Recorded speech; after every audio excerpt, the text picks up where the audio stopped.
And again, President Trump continues to say that this war could be over really soon. That's as negotiations do continue.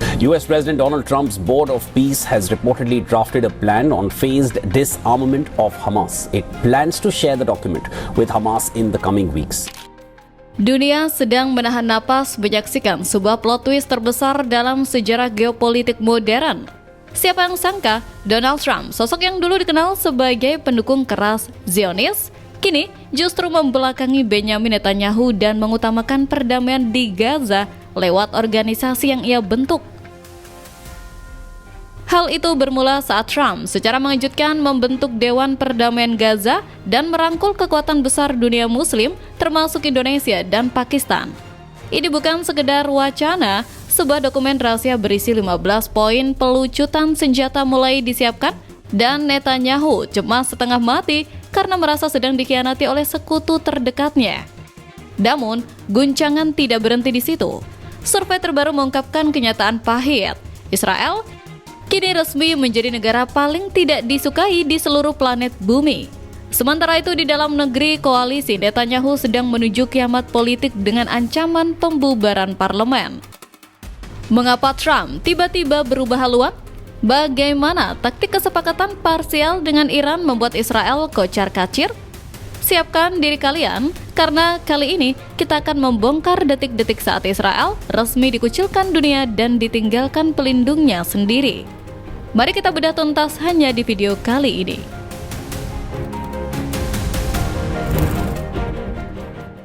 Wujudkan perdamaian Gaza. Trump siapkan 15 poin pelucutan senjata.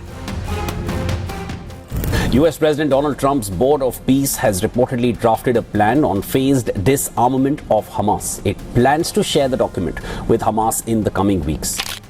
Mari kita bedah fakta yang membuat Netanyahu tidak bisa tidur nyenyak. Bloomberg Technos merilis laporan yang sangat mengguncang. Dewan Perdamaian bentukan Trump secara resmi tengah menyiapkan 15 poin strategis untuk pelucutan senjata di Gaza. Nikolai Mladenov, utusan utama dewan yang dibentuk setelah gencatan senjata Israel Hamas disepakati pada Oktober lalu, mengungkapkan bahwa saat ini terdapat dua versi peta jalan yang sedang dibahas. Dalam keterangannya kepada wartawan di Yerusalem pada Rabu lalu, Mladenov menyatakan bahwa Hamas bisa memiliki masa depan politik jika berkomitmen pada perdamaian. Pernyataan ini disampaikan 7 bulan setelah gencatan senjata yang dimediasi Amerika Serikat yang seharusnya menjadi awal kebangkitan Gaza setelah perang selama 2 tahun, namun hingga kini menunjukkan kemajuan yang sangat minim. Trump seolah ingin menunjukkan kepada dunia bahwa dialah sang juru damai yang mampu melakukan apa yang gagal dilakukan oleh para pendahulunya. Strategi ini mengirimkan sinyal yang sangat dingin ke Tel Aviv. Trump tidak lagi memberikan cek kosong kepada Israel untuk terus melakukan pembantaian. Dengan menyiapkan poin-poin perdamaian ini, Trump secara tidak langsung memaksa Israel untuk berhenti berperang. Ia sadar bahwa melanjutkan genosida hanya akan menghancurkan reputasi Amerika Serikat di mata dunia internasional. Netanyahu kini berada dalam posisi yang sangat sulit. Ia, yang selama ini bergantung pada perlindungan Trump, kini justru melihat Trump sedang merancang skenario yang akan mengakhiri kampanye militernya. Trump ingin membuktikan bahwa ia bisa menstabilkan Timur Tengah dengan cara yang sangat berbeda, meskipun itu berarti harus mengorbankan ambisi haus darah rezim Zionis. Indonesia memiliki peran, roda nasib Donald Trump berputar. Yang jelas penderitaan rakyat Gaza sudah berkurang, sangat berkurang, ya, sangat berkurang. Bantuan-bantuan kemanusiaan begitu deras, begitu besar sudah masuk. Saya sangat berharap dan Indonesia siap ikut serta. Indonesia bersama Turki, Mesir, Yordania, Pakistan, Qatar, Arab Saudi, dan Uni Emirat Arab telah bergabung dalam Dewan Perdamaian Gaza untuk menjalankan rencana perdamaian Presiden AS Donald Trump sesuai resolusi DKPBB 2803. BOP atau Dewan Perdamaian bertugas menyusun kerangka kerja dan mengordinasikan pendanaan rekonstruksi hingga otoritas Palestina mampu kembali memimpin Gaza secara aman dan efektif. Sejumlah negara telah mengonfirmasi partisipasi dalam BOP termasuk Indonesia. Sebagaimana diuraikan dalam rencana komprehensif untuk mengakhiri konflik Gaza dan didukung oleh resolusi Dewan Keamanan PBB 2803 yang bertujuan untuk mengonsolidasikan gencatan senjata permanen, mendukung rekonstruksi Gaza, dan memajukan perdamaian yang adil dan abadi. Demikian dikutip dari cuitan Kemlu RI saat peresmian BOP. Indonesia, sebagai salah satu negara dengan penduduk muslim terbesar di dunia, kini memegang peran kunci dalam menentukan masa depan Gaza melalui dewan ini. Keterlibatan Indonesia dan Pakistan menunjukkan bahwa Trump mulai sadar perdamaian tidak akan pernah terjadi tanpa melibatkan suara umat Islam dunia. Trump seakan lebih memilih mendengarkan suara kebenaran daripada mendengarkan rengean Netanyahu yang terus meminta bom. Langkah ini adalah kemenangan diplomasi bagi kita semua. Dengan bergabungnya kekuatan-kekuatan besar ini, Israel kini kehilangan hak veto moralnya. Mereka tidak bisa lagi bersembunyi di balik ketiak Amerika, karena Amerika sendiri kini sedang duduk satu meja dengan musuh-musuh ideologis Zionis untuk merancang peta jalan baru bagi kemerdekaan dan kedamaian di tanah Palestina.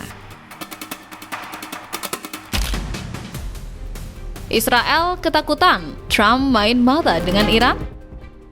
And again, President Trump continues to say that this war could be over really soon. That's as negotiations do continue. And really, this past weekend, though, he wasn't happy with the response from Iran. Namun, ketakutan terbesar Netanyahu ternyata jauh lebih dalam. Kaum Zionis sedang dilanda kecemasan luar biasa karena mencium gelagat bahwa Trump akan mencapai kesepakatan parsial dengan Iran. Pihak Israel memandang perang belum usai jika program nuklir Teheran tetap utuh sebagian, sementara isu rudal balistik dan dukungan proksi regional diabaikan dalam pembicaraan. Meskipun Netanyahu tetap berhati-hati dalam memberikan tekanan kepada Trump, pergeseran fokus negosiasi mulai terlihat jelas. Di awal perang, Trump menargetkan penghancuran program rudal balistik dan penutupan fasilitas nuklir. Namun, kini fokus menyempit pada masalah pengayaan uranium dan pembukaan kembali Selat Hormuz.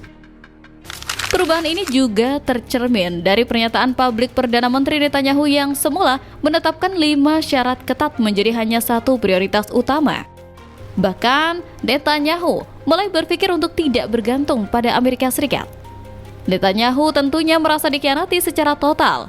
Ia takut jika Trump berdamai dengan Teheran, maka posisi Israel di Timur Tengah akan menjadi tidak berarti lagi. Bagi Netanyahu, Iran adalah ancaman eksistensial, namun bagi Trump, Iran bisa saja menjadi mitra strategis yang bisa diajak bernegosiasi demi menyelamatkan ekonomi global. Ketidakselarasan ini memicu keretakan yang sangat lebar antara Washington dan Tel Aviv. Netanyahu kini merasa ditinggalkan sendirian di tengah lautan musuh tanpa pelindung utama yang bisa diandalkan. Inilah karma bagi mereka yang membangun kekuatan di atas penindasan. Saat kepentingan politik Amerika bergeser, Israel hanyalah sebuah aset yang bisa dibuang kapan saja.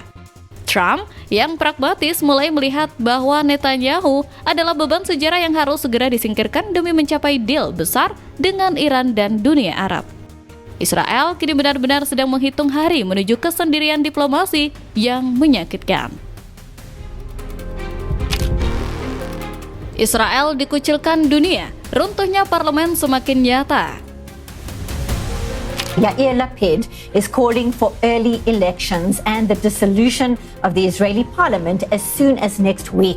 The opposition leader is accusing Benjamin Netanyahu's coalition of advancing what he calls anti-democratic legislation aimed at influencing the next election. Kini, kita masuk ke fakta yang paling meruntuhkan martabat Zionis. Hasil riset global terbaru menunjukkan penurunan tajam pada citra internasional Israel di mata masyarakat dunia. Negara ini kini menempati posisi terbawah dalam daftar negara dengan persepsi paling negatif. Data ini dirilis oleh Nira Data melalui studi bertajuk Global Country Perception 2026 yang melibatkan puluhan ribu responden. Israel tercatat berada di bawah negara-negara seperti Korea Utara, Afghanistan, dan Iran dalam hal popularitas global. Laporan yang dikutip dari Middle East Monitor ini merupakan bagian dari penelitian luas mengenai demokrasi dan persepsi negara. Survei tersebut melibatkan 46.667 responden untuk memberikan penilaian terhadap 129 negara serta 3 organisasi internasional. Faktor pemicunya sudah jelas, kebiadaban mereka di Gaza telah membuka mata penduduk bumi dari berbagai belahan dunia untuk membenci kebijakan apartheid rezim Netanyahu. Benariknya, kehancuran di luar negeri dibarengi dengan kehancuran dari dalam. Krisis koalisi Netanyahu telah mencapai puncaknya. Parlemen Israel atau Knesset kini terancam dibubarkan karena perselisihan internal yang tidak kunjung usai. Netanyahu sedang dikepung dari segala penjuru. Rakyatnya berontak, sekutunya meninggalkan, dan parlemennya pecah berantakan. Dunia sedang menyaksikan runtuhnya sebuah rezim secara sistemik. Netanyahu kini tidak lebih dari seorang pemimpin yang sedang menunggu waktu untuk jatuh. Roda nasib telah berputar 180 derajat. Israel yang dulu merasa tak tersentuh, kini harus menerima kenyataan pahit bahwa mereka telah menjadi paria di mata dunia, sementara pelindung lama mereka Trump sudah mulai menyiapkan babak baru tanpa mereka. Apa yang terjadi adalah bukti nyata bahwa tidak ada kekuasaan yang abadi di atas kezaliman. Donald Trump mulai mengutamakan perdamaian, Iran garda terdepan kebenaran, dan Israel kini sedang meratapi nasibnya yang dikucilkan dunia. Inilah fajar kemenangan bagi kemanusiaan dan bagi rakyat Gaza yang telah lama menderita. Menurut kalian, apakah langkah Trump merangkul Indonesia dan Pakistan adalah tanda bahwa Israel memang sudah diambang kehancuran permanen? Dan apakah kalian percaya bahwa Netanyahu akan segera ditumbangkan oleh rakyatnya sendiri dalam waktu dekat? Tuliskan analisis dan dukungan kalian di kolom komentar di bawah. Iran's fleet of Ghadir-class midget submarines, small and purpose-built for their environment. Iran's Navy has publicly confirmed that Ghadir-class submarines are now operating on heightened alert inside the Strait of Hormuz. Not even a little bit. The only thing that matters when I'm talking about Iran is they can't have a nuclear weapon. I don't think about Americans' financial situation. I don't think about anybody. I think about one thing. We cannot let Iran have a nuclear weapon. That's all. Dunia sedang menyaksikan sebuah pergeseran kekuatan yang paling mengguncang sejarah modern. Hari ini, kesombongan Donald Trump dan Benjamin Netanyahu runtuh di hadapan nyali baja Republik Islam Iran.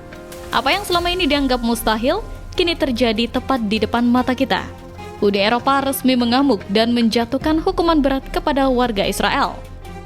Kabar yang baru saja pecah dari Selat Hormuz benar-benar membuat Pentagon gemetar. Iran secara cerdik menerjunkan armada kapal selam Ghadir untuk mengunci mati jalur nadi dunia.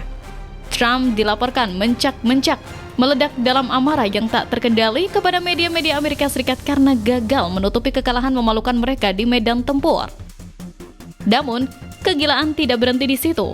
Pasukan Amerika kini dilaporkan lari kocar-kacir hingga ke Kuwait, menjadikan Pulau Bubian sebagai medan konflik baru demi menyelamatkan nyawa mereka dari kejaran pasukan Iran. Mengapa Uni Eropa berbalik arah menyerang Israel?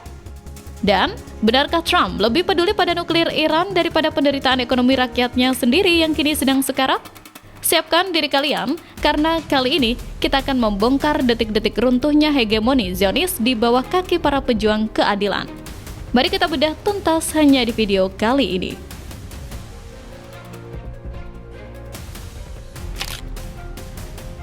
Taktik bawah laut Iran, kapal Ghadir kunci Selat Hormuz.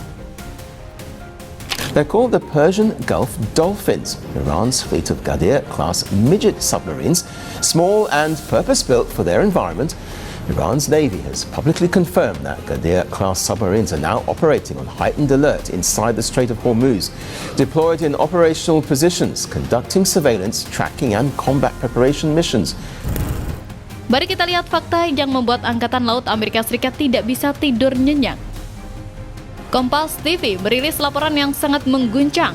Iran secara resmi menerjunkan taktik bawah laut yang paling ditakuti, yaitu kapal selam Ghadir. Ini bukan sekedar kapal selam biasa, Ghadir adalah predator bawah laut yang sangat lincah, sulit terdeteksi radar, dan siap meluncurkan torpedo mematikan ke arah kapal-kapal agresor. Iran telah memutuskan untuk menjaga Selat Hormuz dengan cara yang paling ekstrim. Kapal-kapal perang Amerika Serikat kini tidak lagi hanya berhadapan dengan rudal dari langit, tapi dengan ancaman tak terlihat dari dasar samudra. Trump kini terjebak dalam krisis taktik yang sangat parah. Operasi militer yang ia bangga-banggakan kini justru menjadi jebakan maut bagi tentaranya sendiri. Ghadir telah membuktikan bahwa Iran memegang kendali penuh atas urat nadi ekonomi dunia. Satu perintah dari Teheran, maka seluruh kapal perang Amerika Serikat akan berubah menjadi rongsokan di dasar laut. Ketangguhan ini telah menyadarkan dunia bahwa gertakan Amerika sudah tidak lagi sakit. Iran telah berhasil menciptakan benteng bawah laut yang membuat sang polisi dunia kini tampak seperti amatiran yang ketakutan. Pasukan Amerika Serikat kabur ke Kuwait, Iran kejar hingga ke Pulau Rubian. Now, the threat of escalation in Iran has put the Gulf region directly in the line of fire. Iran's army says that U.S. forces located on Kuwait's Bobian Island were targeted. Health authorities in Kuwait also report that 6 people have been injured after debris from a missile landed in a residential area. Kekalahan Amerika ternyata jauh lebih memalukan dari yang dilaporkan media mainstream. Sebuah insiden militer yang belum pernah terjadi sebelumnya mengguncang kawasan Teluk. Pasukan Garda Revolusi Islam atau IRGC secara berani menyusup ke Pulau Bobian di Kuwait menggunakan beberapa perahu. Tujuan utamanya jelas, menangkap tentara Amerika Serikat yang kabur dan berlindung di pulau strategis tersebut.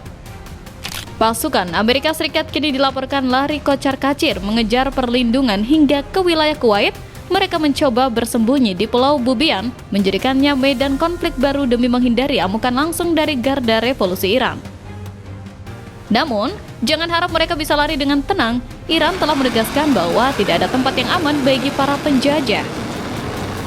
Teheran mulai memburu posisi tentara Amerika Serikat hingga ke perbatasan Kuwait, memberikan pesan yang sangat dingin bahwa kedaulatan Iran tidak akan berhenti di garis pantai. Pulau Bobian kini menjadi saksi bisu betapa putus asanya militer Amerika Serikat.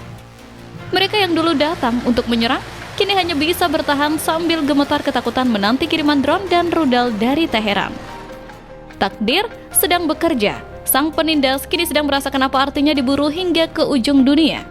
Trump kini benar-benar kehilangan kendali atas pasukannya yang mulai tercerai-berai. Uni Eropa mengamuk, Israel resmi dijatuhkan hukuman. The European Union has agreed new sanctions against Israeli settlers. The bloc points to a surge in violence against Palestinians in the occupied West Bank since the start of the war in Gaza. Today, we reached a political agreement to sanction Israeli extremist settlers and entities. This goes together with new sanctions on leading Hamas figures. Di tengah kehancuran militer Amerika, guncangan paling dahsyat justru menghantam Israel dari arah yang tak terduga. Uni Eropa akhirnya kehilangan kesabaran dan resmi menjatuhkan hukuman kepada para pemukim Israel di tepi barat dan sejumlah tokoh utama Hamas. Mengutip Al Jazeera, sanksi terhadap pemukim Israel ini sebelumnya tertahan akibat veto dari pemerintah Hungaria di bawah mantan Perdana Menteri Viktor Orban. Namun, angin perubahan berembus setelah PM baru Hungaria, Peter Magyar, yang baru menjabat pada Sabtu lalu, memutuskan untuk mencabut veto tersebut dan memuluskan langkah Uni Eropa. Sudah saatnya kita bergerak dari kebuntuan menuju tindakan nyata. Ekstremisme dan kekerasan membawa konsekuensi.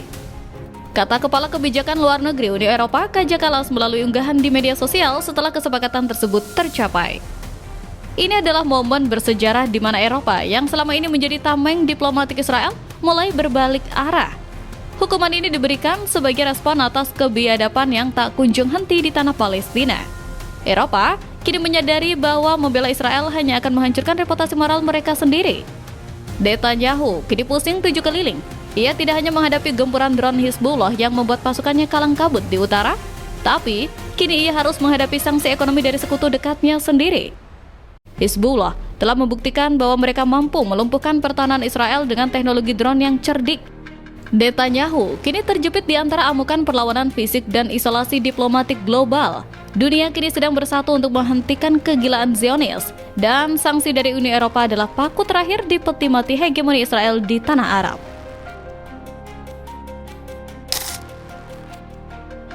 Trump mencak-mencak, salahkan media dan abaikan ekonomi Amerika Serikat. Not even a little bit. The only thing that matters when I'm talking about Iran, they can't have a nuclear weapon. I don't think about Americans' financial situation. I don't think about anybody. I think about one thing. We cannot let Iran have a nuclear weapon. That's all. Puncaknya, Donald Trump benar-benar kehilangan akal sehatnya. Presiden yang terkenal dengan omong kosongnya terlihat mencak-mencak dan meledak-ledak dalam kemarahan besar kepada media-media Amerika Serikat. Mengapa? Karena ia kalah perang. Trump menyalahkan media karena berani mengungkap kenyataan pahit bahwa strategi militernya melawan Iran telah gagal total. Mereka membantu dan bersekongkol dengan musuh. Yang mereka lakukan hanyalah memberikan harapan palsu kepada Iran, padahal sebenarnya tidak ada harapan. Mereka adalah pengecut Amerika yang mendukung negara kita. Tulis Trump di Truth Social tanpa menyebutkan secara spesifik laporan media mana yang dia maksud. Sejauh ini, media-media Amerika Serikat memang kerap menerbitkan laporan soal kegagalan Amerika Serikat dalam serangan ke Iran. NBC News, misalnya, melaporkan soal menipisnya persediaan amunisi Amerika Serikat akibat serangan ke Iran. Sementara CNN melansir soal kerusakan parah pangkalan-pangkalan militer Amerika Serikat di Timur Tengah akibat serangan balasan Iran. The Wall Street Journal menerbitkan laporan hanya sepertiga persediaan amunisi Iran yang berhasil dihancurkan Amerika Serikat dan Israel. Tak heran jika Trump merasa dipermalukan oleh pemberitaan yang jujur. Namun, kegilaan tidak berhenti di sana. Trump juga mengeluarkan statement yang sangat menjijikkan bagi rakyatnya sendiri. Ia menyebut bahwa menghentikan program nuklir Iran jauh lebih penting daripada penderitaan ekonomi rakyat Amerika. Trump secara terang-terangan mengakui bahwa ia siap menumbalkan perut rakyatnya sendiri demi ambisi buta melawan Iran. Not even a little bit. The only thing that matters when I'm talking about Iran, they can't have a nuclear weapon. I don't think about Americans' financial situation. I don't think about anybody. I think about one thing. We cannot let Iran have a nuclear weapon. That's all. Rakyat Amerika kini harus menanggung beban ekonomi yang mengerikan, harga kebutuhan pokok melambung, dan pengangguran merajalela. Semua itu hanya demi ambisi perang satu orang di Gedung Putih. Trump telah kehilangan nuraninya. Ia lebih memilih mengejar nuklir Iran yang tak tertandingi daripada menyelamatkan warganya yang sedang sekarat. Inilah wajah asli dari kepemimpinan yang sedang menuju keruntuhan total. Apa yang baru saja terjadi membuktikan bahwa bagaimana kebenaran mulai menemukan jalannya. Kapal selam Gadir telah mengunci lautan, Uni Eropa telah memberikan sanksi tegas kepada Zionis, dan Trump kini sedang meratapi kekalahannya sambil menyalahkan media. Ketangguhan Iran telah berhasil menyadarkan dunia bahwa penindasan tidak akan pernah menang melawan keadilan. Menurut kalian, apakah sanksi Uni Eropa ini akan menjadi awal dari runtuhnya Israel secara permanen dari panggung internasional? Dan apa pendapat kalian tentang Trump yang lebih mementingkan perang daripada urusan perut rakyatnya sendiri? Tuliskan analisis dan dukungan kalian di kolom komentar di bawah. Jangan biarkan suara kebenaran ini berhenti di sini. Jangan lupa untuk klik like jika video ini membuka mata kalian tentang kenyataan pahit bagi para penindas. Share video ini sebanyak-banyaknya ke media sosial kalian. Biarkan seluruh dunia tahu bahwa Iran telah menang secara moral dan militer. Dan pastikan kalian sudah subscribe serta nyalakan lonceng notifikasi agar tidak ketinggalan update paling berani dan mengguncang dunia hanya di sini. Terima kasih telah menonton, tetap kritis, tetap waspada terhadap propaganda, dan sampai jumpa di update panas berikutnya.